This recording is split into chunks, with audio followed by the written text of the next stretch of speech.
Alright, let's talk about something that matters to every family, keeping your home truly germ-free for the future. Now in 2026, it's not just about scrubbing countertops or mopping floors. It's about designing your home to be a fortress against germs. Ready for your germ-fighting blueprint? Let's dive in. First up, materials. I always go for surfaces that naturally repel bacteria. Think quartz countertops, antimicrobial doorknobs, and washable paint. These aren't just trendy, they're smart.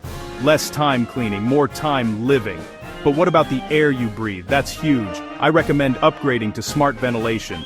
HEPA filters and UV air purifiers can zap airborne nasties before they ever reach your family. And don't forget those high traffic spots, mudrooms and entryways. Add a hand washing station or a sanitizer dispenser right by the door. It's your first line of defense. Now let's talk habits. I started using touchless faucets and voice-activated lights. And trust me, it's a game changer. Fewer hands-on surfaces means fewer germs spread around. And here's a tip I swear by: regular scheduled cleaning with safe, effective disinfectants, especially in the kitchen and bathroom.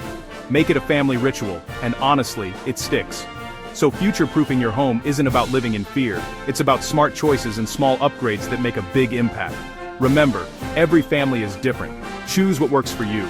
With a little intention and the right tools, you can build a home that keeps everyone healthier and happier, no matter what the future brings. Stay healthy out there.